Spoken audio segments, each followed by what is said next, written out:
व्यापारी एकता दिवस पर एक बैठक का किया आयोजन। भोगांव नगर पंचायत में व्यापारियों की बैठक का आयोजन हुआ, जिसमें नगर के सभी व्यापारी एकत्रित हुए। व्यापारी एकता संगठन के अध्यक्ष नितिन उमेश वर्मा ने अपने पिता स्वर्गीय उमेश चंद्र वर्मा की 23वीं पुण्यतिथि पर बैठक का आयोजन किया, जिसमें सभी व्यापारी एकत्रित हो गए। मुख्य अतिथि भोगांव विधायक प्रतिनिधि अंकुर अग्निहोत्री और नगर पंचायत भोगांव चेयरमैन प्रतिनिधि आशीष तिवारी शामिल हुए। भोगांव व्यापारी एकता संगठन और मां दुर्गा शोभा यात्रा के संस्थापक स्वर्गीय उमेश वर्मा की पुण्यतिथि पर बैठक आयोजित की गई। विधायक प्रतिनिधि अंकुर अग्निहोत्री ने व्यापारियों के लिए कहा कि वो व्यापारियों के लिए हमेशा हर परिस्थिति में उनके साथ खड़े हुए हैं। जब भी बात आएगी तो उनके अधिकार की ही बात कहेंगे और सहयोग करेंगे। तो वहीं भोगांव चेयरमैन प्रतिनिधि आशीष तिवारी ने कहा, व्यापारियों के लिए नगर पंचायत हमेशा उनके लिए तात्पर्य और सहयोग करता रहेगा। वंचित रह जाएंगे क्या वो यहाँ देश के निवासी नहीं बनेंगे?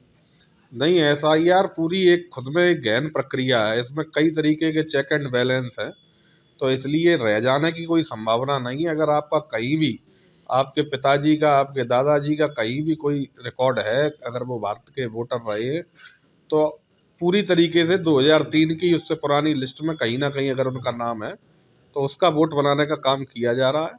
ये एक्सरसाइज जो पूरी है, ये फर्जी वोटर को निकालने के लिए, घुसपैठियों की शनाख्त करने के लिए, इन कामों के लिए की गई है। जो देश के बाहर के लोग हैं, घुसपैठी हैं, उन्हें तो मत देने का अधिकार वैसे ही नहीं होना चाहिए, तो इसमें किसी की क्या आपत्ति हो सकती है। समाजवादी पार्टी के राष्ट्रीय अध्यक्ष अखिलेश यादव ने आरोप लगाया है कि आपके ही यानी भारतीय जनता पार्टी के ही मतदाता जब सूची से बाहर हो गए, उनको लगा कि पीडीए एक्टिव हो गया है, उसके बाद से समय मांगा गया है चुनाव आयोग की तरफ से, और पीडीए उतनी ही और मजबूती के साथ में खड़ा होगा ताकि आप ये घोटाला ना कर पाए। देखिए, अखिलेश जी को जानकारी नहीं है। पहले तो उन्हें आंकड़े इकट्ठे करने चाहिए।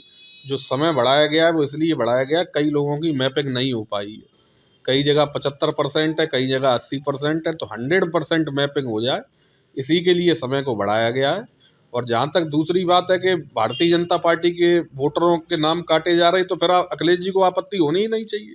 उनका यही तो कहना है कि पीडीए इतना एक्टिव था कि वो गड़बड़ी नहीं कर पाए। नहीं, हम तो चाहते हैं कि सभी विपक्षी दल एक्टिव रहें, ताकि भविष्य में उन पर आरोप लगाने के लिए कुछ ना बचे। तो लोकतंत्र में तो पक्ष विपक्ष दोनों को एक्टिव रहना ही चाहिए। अगर एक्टिव हैं तो अच्छी बात है। अखिलेश यादव ने एक और बयान दिया है कि जो आपके प्रदेश अध्यक्ष बदले गए हैं, क्या पीडीए की बार बार वो बात करते हैं, क्या पीडीए से घबरा गए इसलिए प्रदेश अध्यक्ष चुना है? अखिलेश जी को पहले भूपेंद्र चौधरी जी कौन से वर्ग से आते थे इसकी जानकारी करनी चाहिए। उनसे पहले स्वतंत्र देव जी कौन से वर्ग से आते थे उसकी जानकारी करनी चाहिए। दोनों ही पिछड़े वर्ग के थे। और जब अखिलेश जी सत्ता से बाहर हुए थे तो आदरणीय केशव मौर्य जी प्रदेश अध्यक्ष थे, वो भी पिछड़े समाज के थे। तो भारतीय जनता पार्टी सदैव से पिछड़ों को अपनी राजनीति का अहम हिस्सा मानती रही है, और कई बार भारतीय जनता पार्टी ने पिछड़े समाज का प्रतिनिधित्व प्रदेश अध्यक्ष के माध्यम से किया है। ये कोई नई बात नहीं है। इससे पहले भी और आने वाले आगे के समय में भी कई लोग पिछड़े समाज में भारतीय जनता पार्टी का प्रतिनिधित्व करते दिखाई देंगे। उन्होंने इसके साथ एक बयान और भी दिया था कि भारतीय जनता पार्टी के गिरते ग्राफ के कारण आज कोई दूसरा प्रदेश अध्यक्ष के लिए नॉमिनेट नहीं किया गया किसी ने। एक ही शख्स थे जो गए आगे बढ़े और उनको बनाया गया, यानी प्रत्याशी नहीं मिल रहा है आपको। भैया, पिछले जितने चुनाव विधानसभा के हुए, भारतीय जनता पार्टी 90% चुनाव जीती। अगर इसे गिरता हुआ ग्राफ कहते हैं तो अखिलेश जी को अपनी सोच में पहले तो मंथन करना चाहिए कि गिरता हुआ ग्राफ किसे कहते हैं। महाराष्ट्र का चुनाव हो, हरियाणा का चुनाव हो, और अभी बिहार में हो, दिल्ली में हो, भारतीय जनता पार्टी प्रचंड बहुमत से चुन के आई है। और भारतीय जनता पार्टी का गिरता ग्राफ वही आदमी कह सकता है जिसने अपनी आंखें बंद कर रखी। आज व्यापार मंडल का आयोजन किया गया है आपकी तरफ से और पिछले कई वर्षों से होता आ रहा है, क्या कुछ मकसद रहता है इस कार्यक्रम को करने का? आज व्यापार मंडल के पूर्व अध्यक्ष व्यापारियों के आदर्श श्री उमेश वर्मा की 24वीं और इस पुण्यतिथि को हम सभी व्यापार मंडल के पदाधिकारी व्यापारी एकता दिवस के रूप में मनाते हैं। तो आज भी यही कार्यक्रम नगर पंचायत कार्यालय में रखा।